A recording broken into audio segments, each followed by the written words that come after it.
ऐसा क्या हुआ कि भारत के प्रधानमंत्री को अपने देश की नहीं, एक विदेशी टीचर का नाम मन की बात में लेना पड़ा? सोचिए, जिस भाषा को हम बेकार, पुरानी और काम की नहीं कहकर स्कूलों से निकाल रहे थे, उसी भाषा से आयरलैंड के बच्चों की सोच बदल गई। उनकी याददाश्त, उनका फोकस, उनकी सीखने की रफ्तार, सब कुछ यूरोप के टॉप स्कूलों को चौंकाने लगा। भारत से हजारों किलोमीटर दूर एक यूरोपीय इंसान वो कर रहा था जो हम खुद अपने बच्चों के लिए नहीं कर पाए। ये कोई साधारण टीचर नहीं है, ये वो आदमी है जिसने ऊंचा कॉर्पोरेट पद छोड़ा, लाखों की सैलरी ठुकराई और एक ऐसी भाषा के लिए अपनी जिंदगी बदल दी जिसे आज के भारत में भविष्यहीन कहा जा रहा है। और जब भारत सरकार ने एक विदेशी को पद्मश्री देने का फैसला लिया, तब सवाल सिर्फ सम्मान का नहीं था। सवाल था, क्या हमने अपनी सबसे बड़ी ताकत को खुद ही भूल जाने की गलती कर दी? आखिर क्या है रटगर कोटनहॉर्स्ट का वो सीक्रेट मिशन जो भारत से ज्यादा यूरोप को बदल रहा है? तैयार हो जाइए, ये कहानी आपको गर्व नहीं, पहले शर्म और फिर सोचने पर मजबूर करेगी। और अब देखिए वो दृश्य जिसने साल 2022 में पूरे विश्व के होश उड़ा दिए। जब दिल्ली के राष्ट्रपति भवन के गलियारों में रुतगर कोटनहॉर्स्ट का नाम पुकारा गया, तो वहां मौजूद बड़े बड़े विदेशी डिप्लोमैट्स और भारतीय दिग्गज सन्न रह गए। एक ऐसा आदमी जिसके पास आयरलैंड का पासपोर्ट है, जो पूरी तरह विदेशी है, उसे भारत का चौथा सर्वोच्च नागरिक सम्मान पद्मश्री क्यों दिया जा रहा है? जब वो राष्ट्रपति के सामने झुके तो वो सिर्फ एक अवार्ड नहीं ले रहे थे, बल्कि वो पूरी दुनिया को बता रहे थे कि भारत का ज्ञान सीमाओं का मोहताज नहीं है। लेकिन असली सवाल अभी भी वही है, एक विदेशी को इतना बड़ा सम्मान क्यों? क्या ये महज राजनीति थी, या फिर इस इंसान ने आयरलैंड की धरती पर कुछ ऐसा चमत्कार कर दिया था जिसे भारत की सरकार भी सलाम करने पर मजबूर हो गई? अब देखिए इस इंसान का वो कारनामा जिसने आयरलैंड को एक डिजिटल गुरुकुल बना दिया। रुतगर कोटनहॉर्स्ट ने जो किया वो आज का भारत सोच भी नहीं सकता। उन्होंने डबलिन के जॉन स्कॉटिश स्कूल की पूरी नींव ही बदल दी। अनिवार्य संस्कृत। उन्होंने इस स्कूल में संस्कृत को ऑप्शनल नहीं बल्कि मैंडेटरी यानी अनिवार्य बना दिया। यहाँ का हर बच्चा, चाहे वो ईसाई हो या किसी और धर्म का, उसे संस्कृत पढ़नी ही पड़ती है। अद्भुत प्रार्थना। सोचिए, जहां पश्चिमी देशों में बच्चे पॉप म्यूजिक पर झूमते हैं, वहां रुतगर के छात्र सुबह की शुरुआत ओम पूर्णमदः पूर्णमिदं और नमस्ते अस्तु भगवन जैसे मंत्रों से करते हैं। जब ये आयरिश बच्चे एक सुर में प्रार्थना करते हैं तो ऐसा लगता है जैसे डबलिन की हवाओं में साक्षात सरस्वती उतर आई हों। Ayurveda in syllabus. उन्होंने सिर्फ भाषा नहीं पढ़ाई, उन्होंने बच्चों के लिए वेल बीइंग कोर्स बनाया। वहां के 12 साल के बच्चों को पता है कि उनका शरीर वात, पित्त या कफ में से क्या है।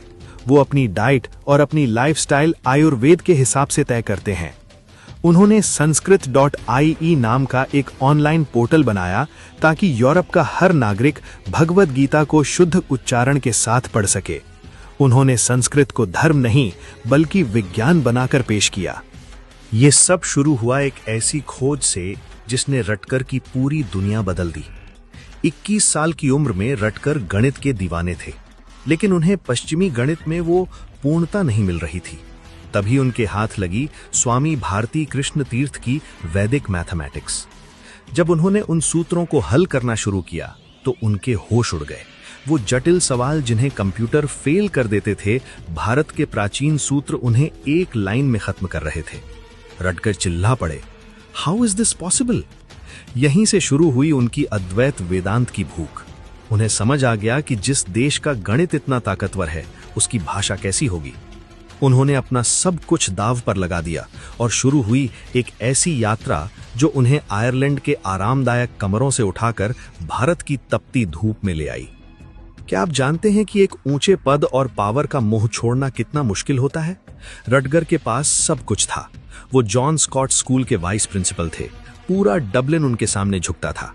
लेकिन 2009 में उन्होंने एक ऐसा फैसला लिया जिसे सुनकर उनके अपनों ने उन्हें पागल समझ लिया।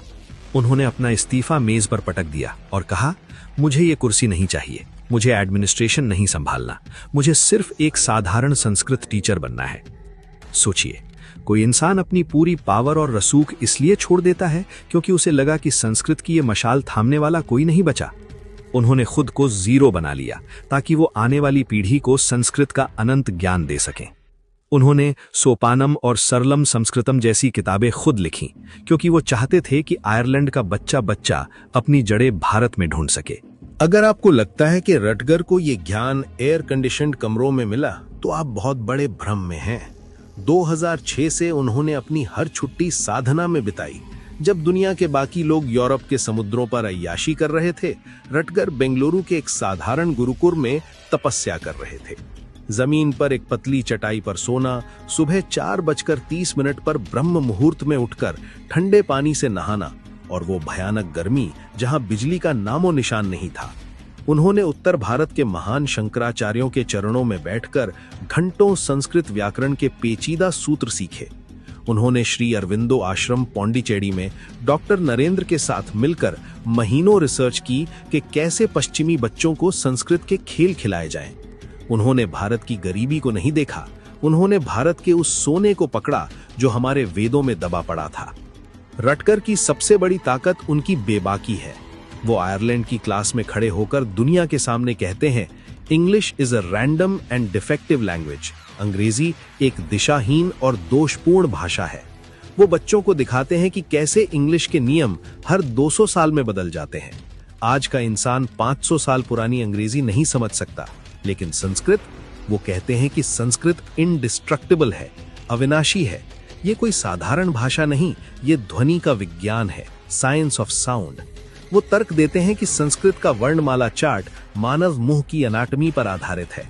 जब एक बच्चा क, ख, ग बोलता है तो उसके दिमाग की नसें सक्रिय होती हैं। उनका मानना है कि संस्कृत के गुण आपके बच्चे के गुण बन जाएंगे, सटीक, सुंदर और भरोसेमंद। आज आयरलैंड के वो गोरे बच्चे कहते हैं, संस्कृत मेरे दिमाग को विशाल यानी बिग महसूस कराती है। क्या ये विडंबना नहीं है? जिस भाषा को हम पिछड़ा कहते हैं, उसे गोरे लोग सुपर ब्रेन बनाने का टूल मान रहे हैं।